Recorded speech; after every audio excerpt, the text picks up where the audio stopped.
Bonjour, c'est Gilles sur boursicoté.com. Voici l'analyse technique Forex et matières premières pour cette journée du vendredi 11 décembre 2015.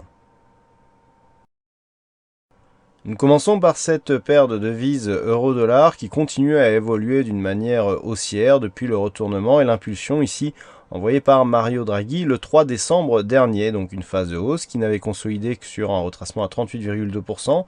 On a eu cassure ici de la zone de point haut.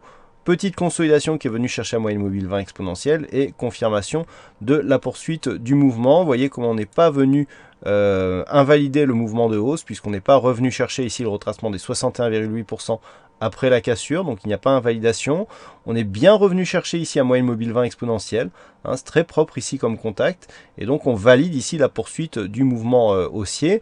Alors à noter que sur cette phase, l'extension de Fibonacci à 161,8% se trouve sur une zone qui était déjà une zone de résistance, 1,1096, donc c'est le prochain objectif du mouvement haussier. Et à noter aussi que le retracement des 261,8% se trouve lui aussi quasiment sur une zone qui était déjà clairement identifiée. Donc on le sent, un mouvement qui reste très dynamique, très technique.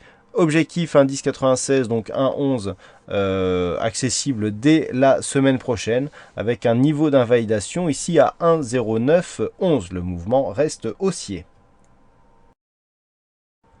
Sur le dollar yen, là aussi, malgré une phase de baisse qui peut sembler assez rapide, on a quelque chose de très technique qui est en train de se développer. Puisqu'après ici cette phase de hausse, on avait eu donc une oscillation dans la zone 0,23,6% et sur la rupture ici de cette zone 23,6, on a eu, comme je vous l'indiquais, le début d'une tendance baissière. Alors début d'une tendance baissière qui est encore une fois très technique puisque nous avons ici phase de baisse, enfoncement ici sur la bande de Bollinger inférieure, consolidation, un premier contact ici avec la moyenne mobile 20 exponentielle, donc pour ceux qui pratiquent le trading en tendance, eh bien c'est un point d'entrée baissier, ici optimum encore une fois comme souvent avec cette moyenne mobile, et ensuite on poursuit avec première phase ici de confirmation sur le ralliement du plus bas et contact ici avec la bolle inférieure. Donc on a pour l'instant tous les éléments de début d'une tendance. Ceux qui ont utilisé ce principe de prise de position, eh bien encore une fois trouvé un bon point d'entrée. On a ici donc une zone horizontale à 120,69 qui est touchée, qui pour l'instant résiste, et du même coup on entre dans la zone 50,61,8, consécutif et logique par rapport à une rupture ici de cette zone des 38,2%. Donc maintenant de deux choses l'une, soit on reste ici sur cette zone, il est possible que l'on retrouve un mouvement haussier qui continue ici, qui prolonge la tendance haussière, qui reste la tendance dominante à moyen long terme. Par contre, sur une rupture ici de cette zone des 120,18, on pourrait avoir donc une phase de retour sur le point bas significatif à 118,06, ce qui remettrait en cause la poursuite de la tendance long terme. Et enfin sur l'or, après l'impulsion haussière de la semaine dernière, eh bien, nous nous trouvons dans une phase de stabilisation.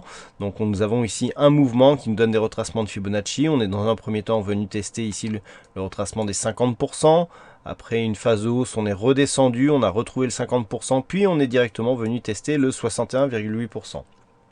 Donc là, nous sommes toujours dans une dynamique plutôt haussière. Par contre, si une attaque ici nous ramenait sous la zone des 61,8%, il y aurait une neutralisation de cette dynamique et donc sortie de cette dynamique baissière qui était ici matérialisée par la résistance oblique baissière pour une tendance plutôt neutre puisqu'on voit que malgré ce point haut, eh bien on ne se retourne pas franchement, mais il n'y a pas non plus de poursuite et donc de relais sur cette tendance. Donc actuellement, on est toujours sur une neutralisation suite à une forte hausse, donc on a bien validé la sortie de la dynamique, mais pas encore de retournement, ni même de signal d'une éventuelle continuité qui ne serait validée que sur une cassure baissière de cette zone des 1046,50. Donc le gold ici, après sa tendance baissière, est dans une phase de neutralisation qui serait invalidée en cas de dépassement haussier des 1090 points, auquel cas on reprendrait donc une dynamique haussière dans un futur immédiat vers 1099 $ l'once.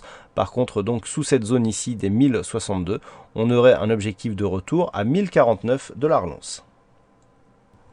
Voilà donc pour cette analyse technique Forex et matières premières. Passez un bon week-end, bonne chance dans vos prochains trades. On se retrouve dès la semaine prochaine pour d'autres analyses techniques sur le site boursicoté.com. Bon week-end à tous.